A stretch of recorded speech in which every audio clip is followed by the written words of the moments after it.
Assalamualaikum warahmatullahi wabarakatuh.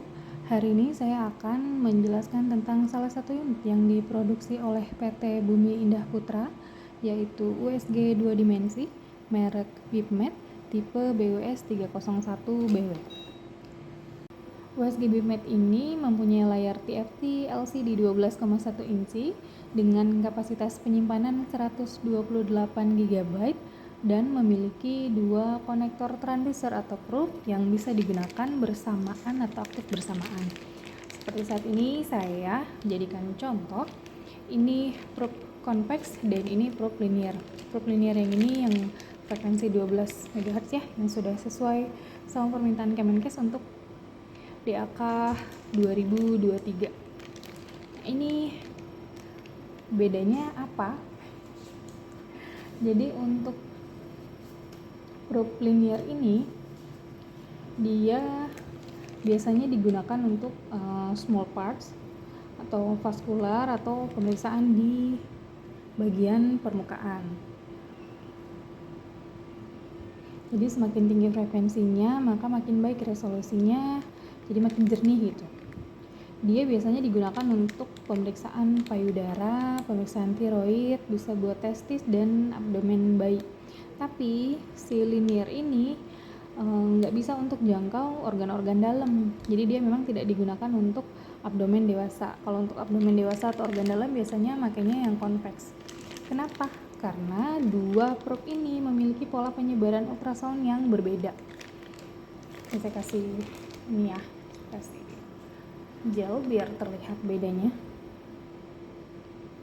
Nah, kalau convex dia pola penyebarannya nyebar begini. Sedangkan untuk yang linear dia pola penyebaran ultrasoundnya tuh lurus.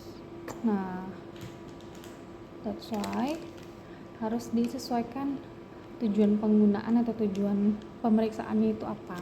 Sekarang saya mau ngejelasin tentang keypad atau fungsi dari masing-masing tombol yang terdapat pada control panel USG ini. Yang pertama adalah TGC atau time gain compensation. Dia ini digunakan untuk mengatasi efek dari atenuasi USG pada jaringan. Jadi ini nih ada 8 tombol TGC-nya. Ini untuk ngatur tingkat kecerahan gambar pada level kedalaman tertentu. Yang paling atas ini dia itu untuk ngatur penguatan gelombang untuk organ yang dekat dengan transducer. Kalau di layar nih paling atas. Ini dia paling atas nih, berarti dia yang paling dekat dengan transducer. Makin ke bawah seterusnya berarti makin jauh dari transducer. Kalau digeser ke kanan, dia akan makin terang, tetapi lain jadi lebih putih. Bisa dilihat perbedaannya di layar. Kalau kiri dia makin gelap. Nah, jadi disesuaikan saja mau di bagian mana yang dilihat lebih terang atau lebih gelap. Ya, bisa di tengah, di bagian atas, atau di bagian paling bawah. Nggak ada aturan dia harus lurus gini, apa dia harus miring begini, apa dia harus begini, nggak ada. Tergantung objek yang lagi diperiksa, jadi sesuaikan ya.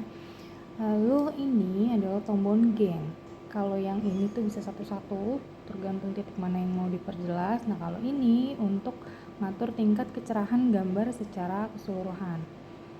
Fungsinya sama, kalau ke kanan dia makin terang, kalau ke kiri dia makin gelap.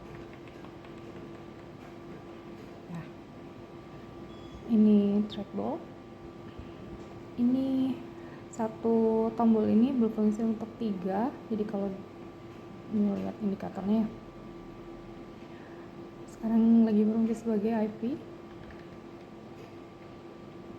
Kalau ditekan lagi dia berubah fungsinya jadi untuk F position.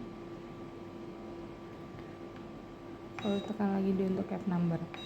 Lalu sini ada sign, ini untuk mini movie. Lalu ini ada comment untuk nulis, biasa sih buat tulis keterangan gitu dokter. Ini ada body mark untuk nentuin organ mana yang mau diperiksa setelah milih probe-nya tadi. Ini ada measure, ini ada back sama escape, ini sama fungsinya ya. ini ada change, ini ada set ini juga berfungsi sebagai oke gitu loh untuk milih kalau itu yang akan diubah. Lalu ini untuk tampilannya, untuk mode tampilannya dia ada B mode itu brightness mode, jadi gambar ya. Ada 2B mode, ada 4B mode. Nah ini yang berikutnya ada B mode dan M mode itu motion mode, jadi dia bergerak ya. Ini ada motion mode, kalau ini tadi kan digabung. Kalau ini ada pulse wave mode.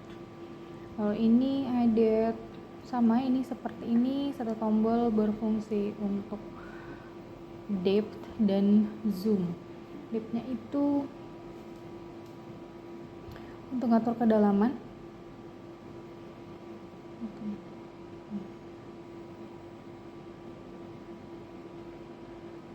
Lalu berikutnya kalau tekan lagi dia berubah fungsi jadi untuk zoom. Zoom ini untuk memperbesar objek yang jaraknya jauh atau kecil, jadi gambarnya nanti kalau di zoom gitu ya jadi lebih kasar, biasanya sih pecah ya, nggak kelihatan soalnya tidak ada yang lagi kita periksa jadi objek. Lalu ini ada tombol freeze. Oke, sekarang kita masuk ke pemeriksaan. Yang pertama kali dilakukan adalah milih probe-nya dulu. Ini kebetulan sudah dalam posisi convex, tapi kalau mau dengan probe berbeda tinggal tekan probe-nya, nanti dia menyelesaikan. Saya balik lagi ke convex, saya butuhnya convex. Lalu yang berikutnya kita pilih mode pemeriksaan dengan tekan tombol exam. Ini examination type-nya, pilihannya ada abdominal difficult, ada aorta, obstetric, small parts, gynecology, endovaginal, pediatric, cardiac, urologi, vascular, dan user defined exam 1, 2, 3. Misalkan saya pilih yang obstetric. Lalu kita tekan body marks-nya. Nah, sekarang saya mau pilih yang obstetric 1 atau untuk pemeriksaan kehamilan di trimester pertama. Maunya yang mana? Misalkan yang ini. Lalu kita tekan pasien info, diisi dulu datanya.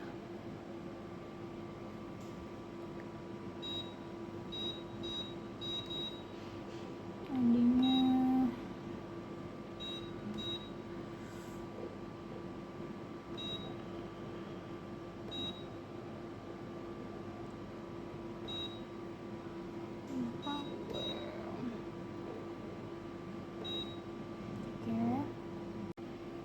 ambil proofnya oleh sinjelnya. Perhatikan ini ya, ini tandanya berarti proofnya harus madep ke depan begini berarti megangnya. Ini mohon maaf karena nggak ada bumil ya, jadi kita coba sendiri. Mungkin dulu mau pakai yang berapa tampilan, saya pakai yang 4 tampilan. Nah ini digerakin ke posisi yang kira-kira ntar ketemu itu apanya. Lalu udah tekan freeze, lalu tekan lagi, gerakin lagi,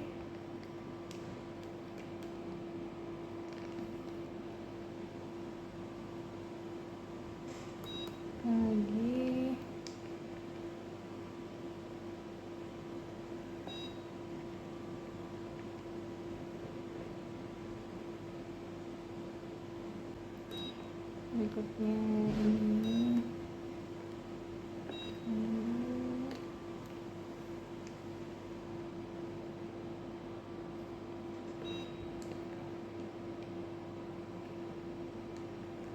yang pertama sudah lepas. Oke, lalu kalau sudah selesai tinggal di klik save, dia langsung tersimpan.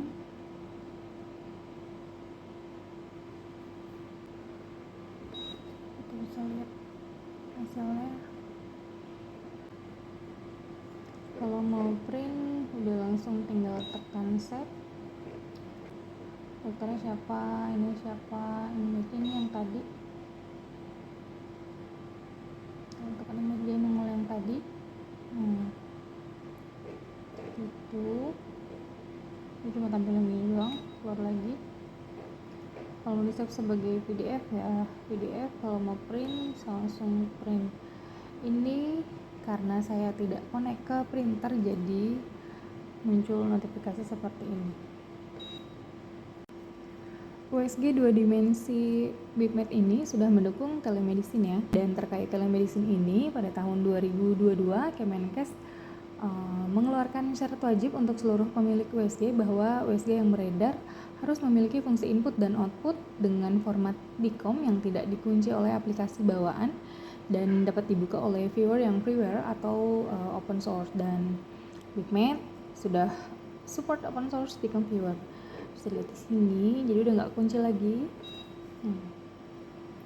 Jadi si telemedicine ini memberikan kemudahan pemindahan data secara real time dari vaskes di daerah yang pelayanannya masih terbatas ke vaskes pusat, supaya dokter spesialis atau dokter ahli lainnya yang terkait terhadap pembacaan gambar yang didapat dari hasil pemeriksaan sebagai dasar diagnosa tadi.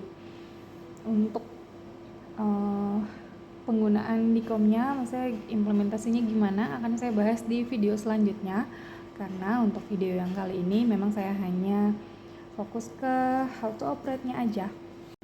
Sekian penjelasan dari saya tentang SOP USG 2 dimensi merek BIPMED model BUS 301BW. Semoga bermanfaat, tapi kalau masih ada yang belum jelas atau masih mau ditanyakan, silakan menghubungi ke hotline PT Buminda Putra atau dengan saya langsung. Wassalamualaikum warahmatullahi wabarakatuh. Terima kasih.